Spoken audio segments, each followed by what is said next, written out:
शीला दीक्षित ने भी NDTV India से कहा कि उनकी हार पार्टी की भी हार है और उन्हें कुछ खामियाजा राष्ट्रीय मुद्दों का भुगतना पड़ा। लेकिन हमारे सहयोगी श्रीनिवासन जैन ने बिल्कुल जमीन पर जाकर हार की वजह समझने की कोशिश की। नई दिल्ली चुनाव क्षेत्र से देखिए उनकी एक खास रिपोर्ट।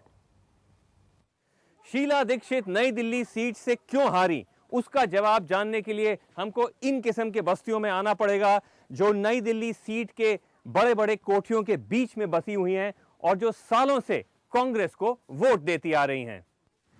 लुटियंस दिल्ली के बीचों बीच शीला दीक्षित के घर से बस 1 किलोमीटर दूर ये झुग्गी झोंपड़ी बस्ती बसी हुई हैं। हमारे यहाँ सारे वीआईपीज रहते हैं इसी रोड जैसे कि चारों तरफ में मिस्टर नरेश अग्रवाल है समाजवादी पार्टी के पीछे, और उनके पीछे है मिसेस कृष्णा तीरथ जी जो है कैबिनेट मिनिस्टर हैं कांग्रेस की जी। और राहुल गांधी जी तो है ही हमारे बगल में, उनके संरक्षण में रह रहे हैं। यहाँ 500 परिवार रहते आए हैं, ज्यादातर दलित और मुसलमान।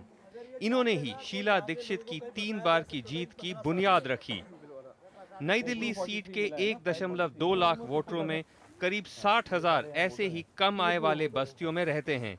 ये सब कांग्रेस के लगभग वफादार रहे, लेकिन इस बार नहीं। पड़ोस में रहना से मैं आपके पड़ोस में रहते हैं, वो कोई काम ही नहीं कर रहा तो उस पड़ोस का क्या फायदा।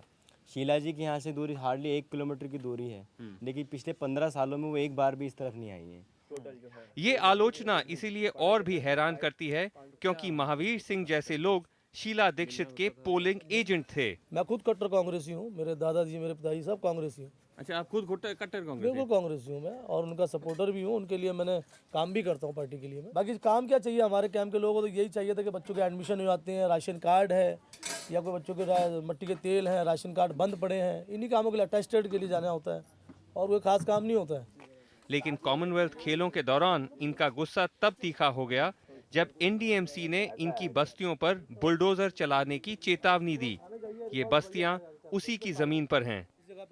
जब वे शीला दीक्षित की बहन रमा धवन से मिले जो विधानसभा क्षेत्र का ख्याल रखती हैं, तो उन्होंने इन सब को उल्टे पांव लौटा दिया। बीआर कैंप की कहानी भी यही है, जो प्रधानमंत्री आवास के ठीक सामने रेस कोर्स में काम कर रहे कर्मचारियों की बस्ती है। कुछ नहीं, नदीन करे जाइए आप लोग, नोटिस लग गया था यहाँ।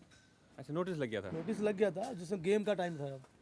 हम गए थे, मैडम के पास गए थे, अपना रामा जी के पास गए थे, उनसे हमने रिक्वेस्ट भी की थी। मैंने कहा मैम हमको कुछ टाइम ऐसा दिला दीजिए जो कि बच्चों के एग्जाम वगैरह चल रहे हैं तो थोड़ा सा टाइम मिल जाएगा। मगर उन्होंने कहा भाई अब नोटिस लग गया गवर्नमेंट का तो मैं इसमें कुछ नहीं कर सकती। केजरीवाल जी आए 3-4 दफा आए, एक बार नहीं 3-4 बार आए, दिन में भी आए रात में भी आए। अच्छा, मिलकर गए सबसे यहाँ पर में। नहीं, काम उन्होंने सब जगह किया है। देखिए ये झूठ पर आधारित था प्रचार, उसमें लोग बह गए। यहाँ कांग्रेस के लिए और भी परेशानी में डोलने वाली आवाजें हैं। राहुल गांधी के घर के ठीक सामने बसी तुगलक लेन बस्ती के प्रधान बताते हैं कि वो 2014 में किसे वोट देने जा रहे हैं। आज के समय में मोदी की बहुत जबरदस्त जरूरत है। जी हाँ, बिल्कुल है। नई दिल्ली से श्रीनिवासन जैन की रिपोर्ट, एनडीटीवी इंडिया।